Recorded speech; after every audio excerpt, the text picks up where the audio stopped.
creyente obediente se nota. Grábese eso en su mente. El creyente obediente se nota. Pero esto tiene que ver con muchos aspectos sumamente importantes y fundamentales de la fe. ¿Qué quiere decir esto? Que muchos creyentes, cuando hablan de obediencia, son dogmáticos y religiosos. Eso quiere decir que si la normativa religiosa determina un acto, yo tomo la normativa religiosa como parte de mi vida y hago que la religión sea la esencia de mi comunión con Dios. Lo pongo de una forma muy sencilla. Si tengo un testigo de Jehová, él tiene que usar cierta vestimenta, tiene que usar cierto formato, salir a la calle cierta cantidad de horas para exponer el mensaje que ellos tienen y califica dentro de ciertos rangos religiosos y es aprobado por la religión. Sin juzgar a la religión, eso es un dogmatismo que hace sentir bien al individuo. La obediencia bíblica no tiene nada que ver con eso. Usted puede venir todos los domingos al culto y estar muy lejos de Dios. Usted puede ir a todas las reuniones y no tener una verdadera comunión con Dios. Porque la obediencia siempre va a ser en el diario vivir. En el diario vivir. Como le dije, yo voy a renovar mis votos matrimoniales. 20 años de casado. Y bendito sea Dios que me ha permitido cuidarme estos 20 años. Pero la obediencia a Dios es más importante que el respeto a Greta. Porque puedo amar mucho a Greta, pero si no honro a Dios, puedo hacer algo fuera del orden matrimonial, aunque ame a Greta, pero lo que me mantiene fiel a ella es mi temor ¿a quién? A Dios. Porque Dios está en todo lugar. Amén. Dios lo ve todo y conoce tu corazón y conoce mi corazón y sabe dónde estamos. El día de ayer comencé este tema, pero lo quiero desarrollar de una forma más profunda y quiero ver las acciones de un creyente obediente. En primer lugar, el creyente obediente pone en práctica la palabra aprendida. Y esto es muy importante. Conocimiento para muchos creyentes no es importante, pero para el Hijo de Dios conocimiento es pieza fundamental de su ser.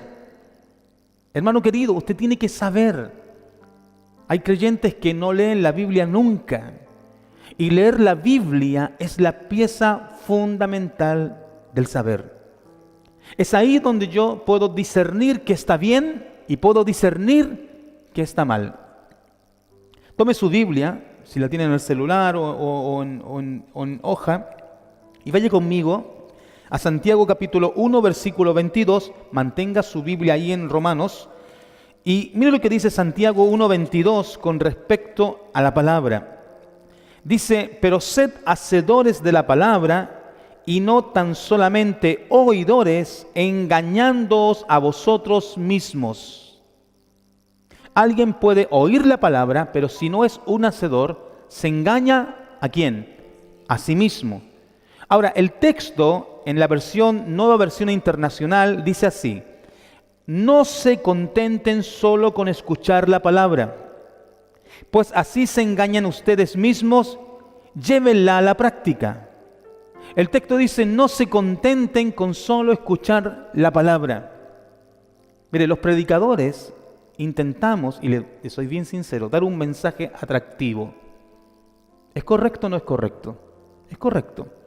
De hecho, dice la estadística que un predicador que suba al púlpito a exponer la palabra muchas veces sufre del estómago.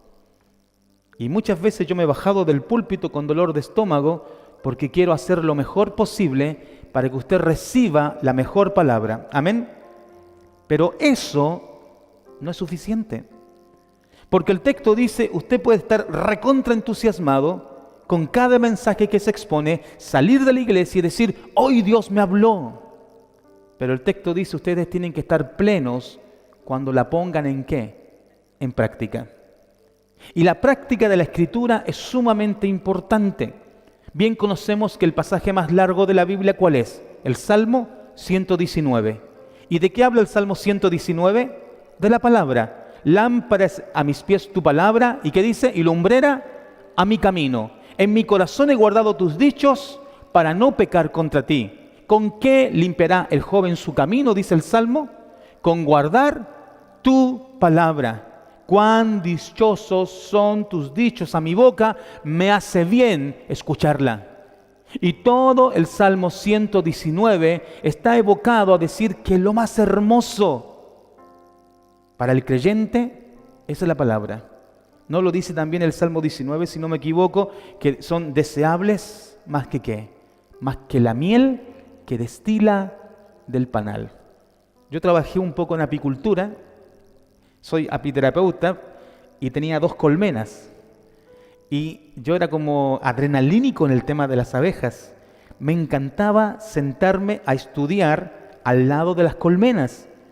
Y yo me sentaba en pantalón corto y a leer mi Biblia mientras las abejas salían de la colmena, no sé cómo, no me picaban, pero no me picaban. Pero era interesante que cuando usted ve los panales de abejas y los saca y están cargados ¿de qué? De miel. Y literalmente, si hay mucho sol, destila la miel. Y siempre el que abre un panal de abeja quiere ¿qué cosa? ¿Meter qué? El dedo y comer la miel directamente ¿de qué? Del panal. ¿Se acuerda que cuando se tradujo la Biblia en español, la primera versión se hizo en el año 1602? Realmente se hizo un poco antes, pero la primera versión se hizo en el 1602 y se le llamó la Biblia del Oso. Casidero de Reina y Cipriano de Valera unificaron sus conocimientos y ellos hicieron nuestra primera Biblia en español, y bendito sea Dios porque hoy tenemos la Biblia. Amén. Si no fuese por esos 2 hombres de Dios, no tendríamos en español la Biblia. Bendito sea Dios. Pero ellos decidieron llamarla la Biblia del Oso. ¿Por qué? Porque ¿qué animal es el que le encanta la miel? El oso. ¿Es usted un oso?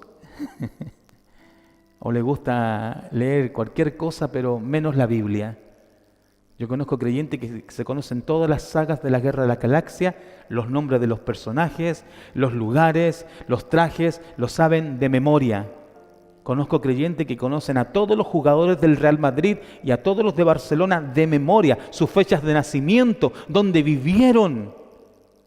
No estoy en contra de eso, pero sí estoy en contra de que usted como creyente no desee como alguien, como un niño recién nacido, la leche espiritual.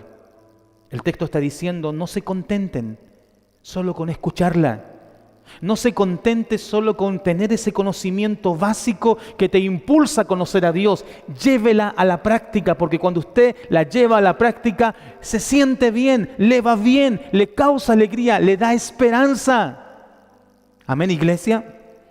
En segundo lugar, una acción de un creyente obediente no solamente pone en práctica la palabra aprendida, sino que invierte su tiempo en las cosas que son agradables delante de Dios. Cuando yo me puse de novio con mi esposa, yo era más pobre que las ratas, pero realmente no ha cambiado mucho eso, pero estamos por un buen camino. Y yo recuerdo que yo quería sorprenderla. Ella venía llegando desde Argentina a Chile y yo dije, tengo que hacer algo extraordinario. Así que junté dinero y dije, la voy a llevar a comer al Giratorio Restaurante. ¿Lo conoce? ¿Sí? No, al Giratorio. Resulta que no me resultó el giratorio y terminé comiendo, que abajo está el Eladio Restaurante. Ese día preparé una canción, hice todo, unos amigos míos, mientras yo cenaba con Greta arriba, estaban con las guitarras esperando abajo, hacía frío, ellos estaban esperando con las guitarras abajo, era el hermano del pastor Chandor. Lo curioso de esto, hermano querido, que nosotros cuando entramos al restaurante, yo nunca sabía cuánto costaba el plato de comida. Yo dije, con 5.000 pesos cada uno me alcanzará. Dije, pero voy a llevar 20.000 por si acaso. Y le dije a la Greta, pide lo que quieras. ¿Qué quería hacer yo? Agradarla. Así que ella pidió lo que quiera. Me salió una buena para comer, ¿cierto? No era señorita en comida. A él le gusta la comida a mi esposa. Cuando pedí la cuenta, yo me quería morir. Bendito sea Dios que tengo amigos abajo que prestan plata y uno puede pagar la cuenta, ¿cierto? no me hice ver, nunca se dio cuenta ella, nunca se dio cuenta que no me alcanzaba la plata, nunca se dio cuenta que estaba justo, nunca se dio cuenta que no tenía más. ¿Cuál era mi intención? Agradarla. Bajamos del restaurante y comenzaron a sonar las guitarras y mientras caminábamos empecé a cantar, todo un galán, todo un caballero, ¿cierto? Lo que ella no sabía, que yo no tenía dónde caerme muerto, pero la conquisté. ¿Sabe qué es lo curioso? ¿Ama a Dios? Si lo ama, diga amén. ¿Ama a Dios? ¿Quiere agradarlo? ¿Sabe que agradar a Dios es hermoso? Mire lo que dice el texto en 1 de Juan capítulo 3, versículo 22. Dice, y cualquier cosa que pidiéremos, la recibiremos de Él. Me encanta el comienzo de este texto, porque dice, y cualquier cosa que pidiéremos, la recibiremos ¿de quién? De Él. Y algunos dicen, pide lo que quieras que Dios te lo va a dar. Sí, pero el texto después dice, porque guardamos sus mandamientos y hacemos las cosas que son agradables delante de quién. Y el texto se conjuga, gramaticalmente está compuesto. ¿Por qué? Porque no puedes independizar la última frase, la última oración de la primera. Yo puedo pedirle a Dios lo que quiera, amén, pero tiene que ser agradable ¿para quién? Para Dios. Entonces, claro, yo estoy casado con Greta. Le digo, mi amor, ¿me amas? Sí. Muy bien, tírate en bungee. Mi esposa no se va a tirar en bungee. Ya, salta en un paracaídas. Greta no va a saltar en un paracaídas. ¿Por qué? Porque tengo que estar en armonía. Y eso le pasa a los creyentes. Los creyentes creen que pueden pedirle a Dios lo que quieran sin pensar lo que Dios quiere. Si usted tiene armonía con el Todopoderoso, usted empieza a sintonizar su corazón con el corazón de Dios. Y al sintonizarlo con el corazón de Dios, comienzas a pensar lo que Dios quiere que pienses y pides lo correcto. Amén, iglesia. Y es ahí donde la vida cristiana se transforma en una vida poderosa. Mira lo que dice el verso 23. Y este es el mandamiento, y este es su mandamiento, que creamos en el nombre de su Hijo Jesucristo. ¿Creen en Jesucristo? Amén. Y nos amemos unos a otros como nos lo ha mandado. El que guarda sus mandamientos permanece en Dios y Dios en él. Y en esto sabemos que Él permanece en nosotros por el Espíritu que nos ha dado. Si usted me dice que no guarda sus mandamientos, entonces usted no está hablando del Dios de la Biblia. Porque el Dios de la Biblia me dejó mandamientos para vivir conforme a su voluntad. Aquí para un momento. La primera lista de los mandamientos, ¿dónde está? En Éxodo capítulo 20. Ahí tenemos la primera lista. Y esto es sumamente importante porque son los 10 mandamientos. Pero cuando vino Jesús, Él resumió los 10 mandamientos ¿en qué? En 2. ¿Cuáles son esos 2 mandamientos? Amarás al Señor tu Dios con todo tu corazón, con todas tus fuerzas, con toda tu alma.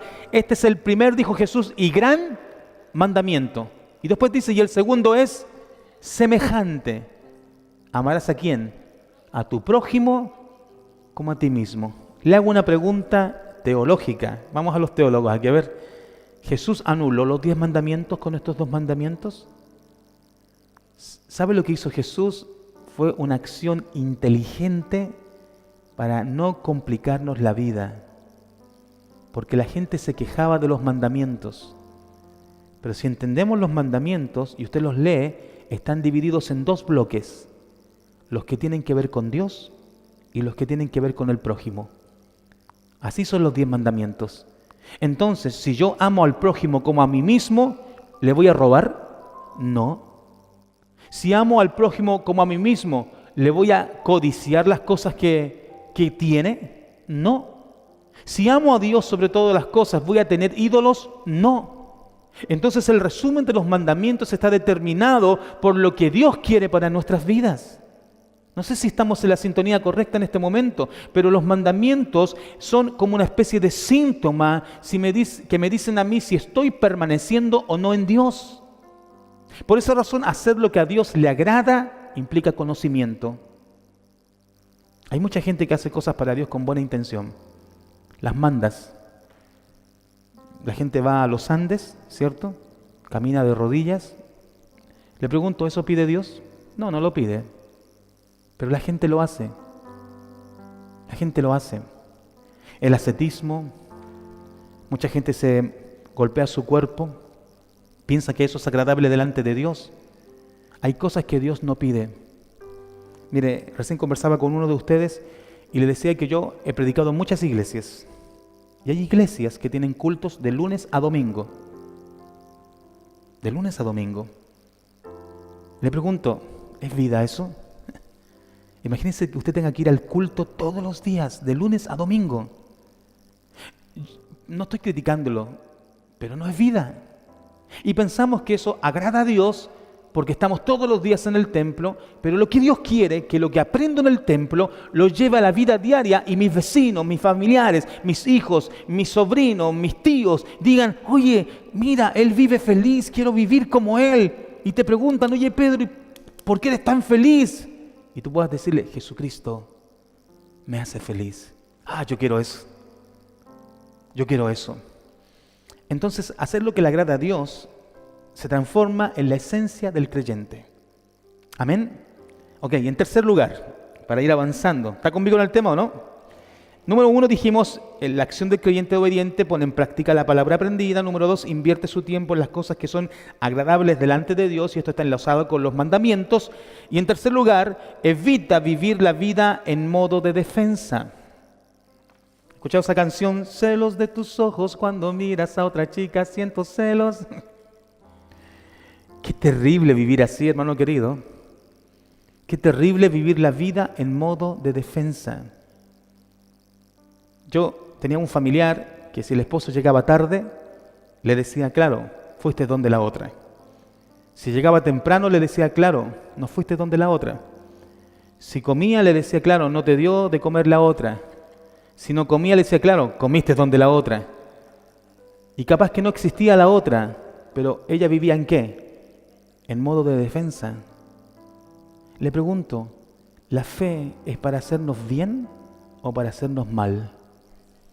Se supone que la fe en Jesús es un río ¿de qué? De agua viva. Se supone que Jesús dijo, el que cree en mí tiene libertad. Se supone que el Evangelio purifica mi vida. Pero hay mucha gente que llega al Evangelio y vive en una actitud constante de defensa. Y eso, mis queridos, Dios lo quiere evitar en nosotros. ¿Cómo hacerlo? Yo no sé si usted ha vivido en modo de defensa, pero ¿cómo hacerlo? Porque esto es clave. Y créame que no son mis palabras, sino es palabra de Dios. Vamos a leerlo. Vaya conmigo al libro de Lucas, capítulo 6, versículo 27. Estos textos son muy hermosos.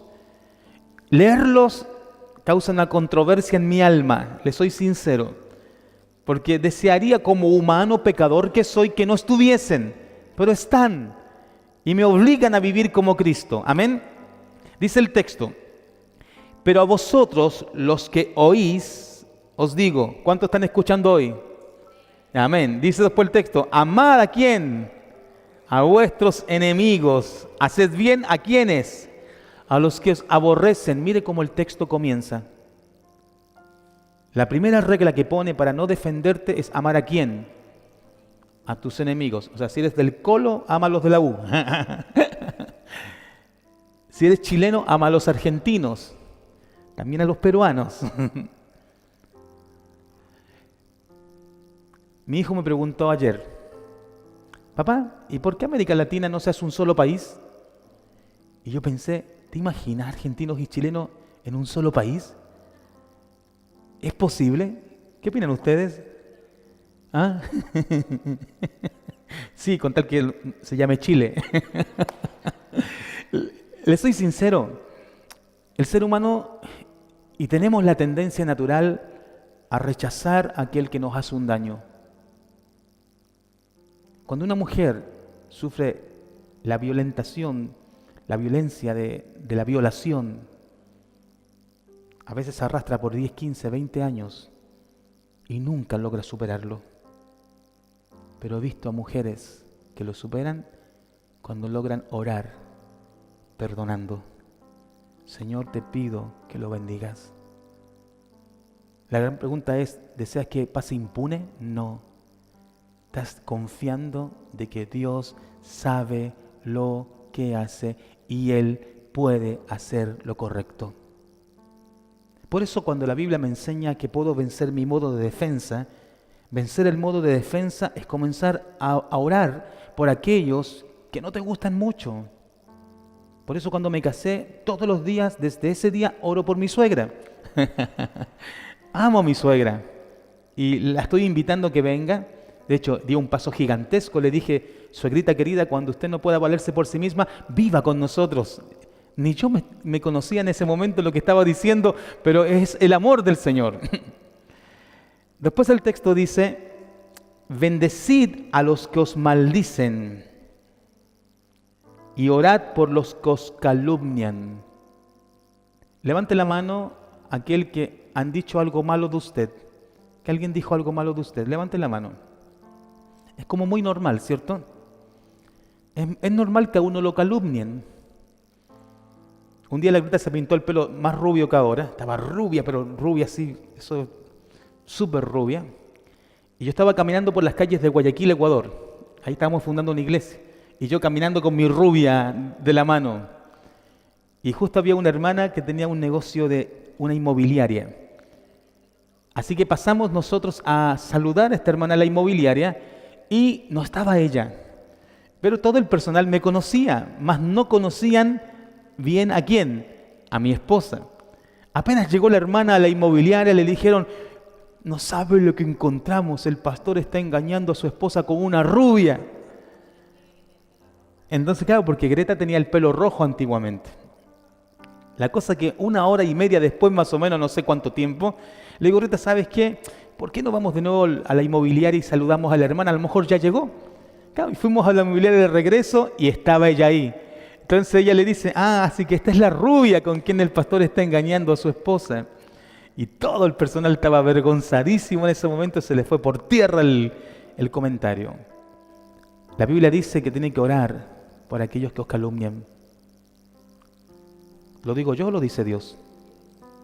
Pregunta, ¿por qué? Porque te libera. Porque es una regla divina que hace que el alma se sintonice con el Todopoderoso. Pero me encanta cómo el texto sigue después. Al que te hiera en la mejilla, preséntale también la otra. Y el que te quite la capa, ni aun la túnica le niegues. A cualquiera que te pida, que dice, dale. Y al que tome lo que es tuyo, no pidas que te lo devuelva. Y como queréis que hagan los hombres con vosotros, así también haced vosotros con ellos. Qué lindo texto. ¿Chile ha perdido la amabilidad? Un poco. Nuestros jóvenes ya no son tan caballeros. Tú te subes al metro, ya no ceden el asiento. Ayer yo cometí una mala maniobra en el tránsito. Realmente me equivoqué. Sí, no, Joel, me equivoqué. Yo metí la pata ayer. Pero me metí hacia la derecha y en vez de hacer una maniobra correcta, la hice mal. Y casi choco con un como jeep. Era como una especie de Niva. Y, hermano, me recordaron hasta mi tatarabuelo. Qué cantidad de insultos que me dijeron. Y yo la miraba, solo la miraba y me insultó hasta decir basta. Y en un momento le digo, perdona, me equivoqué. Solo quiero saber una cosa, ¿por qué me insultas tanto? Y la mujer se desencajó porque no sabía qué hacer, porque le pido perdón y a la vez queriendo una explicación por qué me insulta. No me dijo nada, solo se fue. Y llegué a una conclusión, que está demasiado natural en nosotros insultar.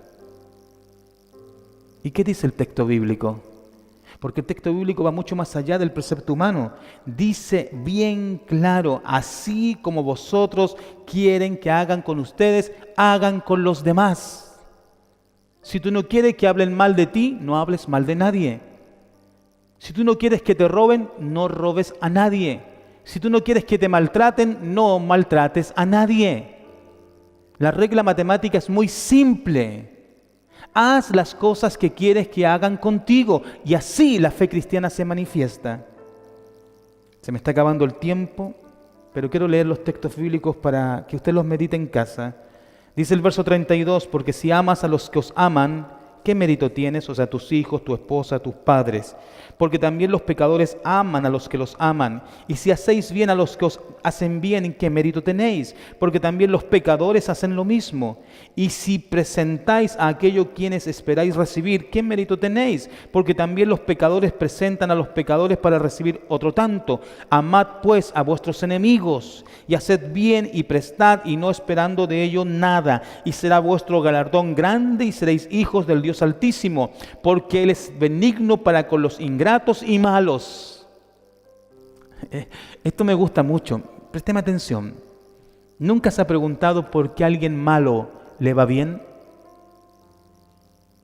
Porque el Señor bendice, porque es la forma que Dios usa para que esa persona se dé cuenta que hay un Dios que le ama, y yo no lo puedo juzgar. Por eso el texto al final dice: sed pues misericordiosos, como también vuestro Padre es misericordioso. No juzguéis y no seréis juzgados, no condenéis y no seréis condenados, perdonad y seréis perdonados. Hermanos, si les llego a ofender un día, perdóneme. Soy pecador. Nací en la José María Caro. El ADN a veces puede salir, pero el texto es poderoso. No juzgue y usted no será juzgado. Perdone y usted será perdonado. Los israelitas, ¿cómo lo llaman? Benadnu.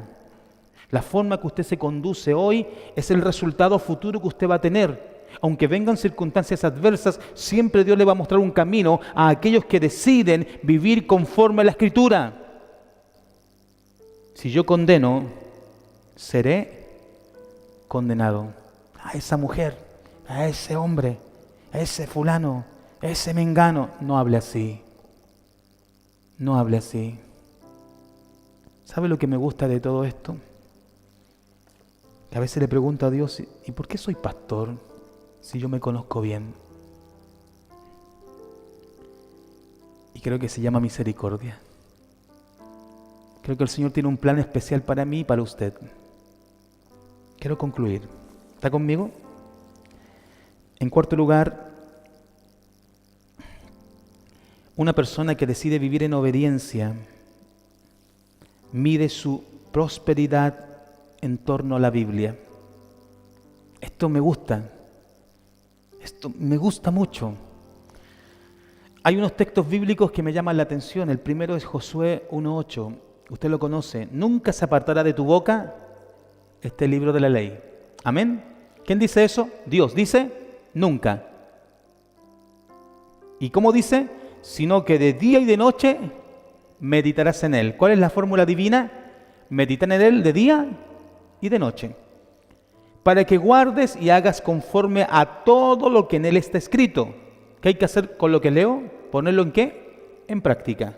Y después dice: porque entonces harás prosperar tu camino y todo, que dice, te saldrá bien.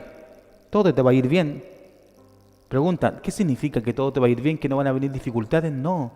Significa que el que está en sintonía con Dios entiende los propósitos divinos y sabe cuándo algo es una prueba y se aferra al Todopoderoso. Amén. Pero hay un texto bíblico que a mí me gusta y quiero que usted lo busque en su Biblia, porque con este texto quiero terminar. Tercera de Juan 1:2. Tome su Biblia, porque este texto subráyelo si es posible, o márquelo en el celular. En la Biblia, en el celular se marcan con amarillo. Yo los marco, mi celular lo tengo recontra marcado, así que es buenísimo. El texto: el creyente comprometido, obediente, mide su prosperidad en torno a la Biblia. Y usted quiero que lo lea conmigo en la versión Reina Valera, ¿ya? Al tiempo de 3. 1, 2, 3. Amado, yo deseo que tú seas prosperado en todas las cosas y que tengas salud, así como prospera tu alma. ¿Qué deseaba Juan? Que el creyente sea prosperado ¿en qué?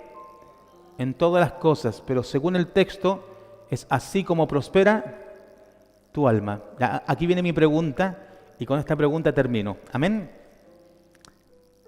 Piense por un momento en todas las cosas que usted tiene, en todo lo que tiene. Piensa en todo, en todo, en todo. Si Dios la ha bendecido, dele gloria a Dios. Amén. Pero piense en lo que tiene. Su casa, sus 2 casas, sus 3 casas. Dice, ojalá, dicen algunos. Piense en su auto, en su negocio. Quiero que piense solo en cosas materiales en este momento. ¿Ya? Piénselas. Las conoce, ¿cierto? Conoce bien lo que usted tiene. El texto dice, deseo que seas prosperado en todo, así como prospera tu alma. Ya le pregunto, lo que usted tiene, según la prosperidad de su alma, ¿se lo merece?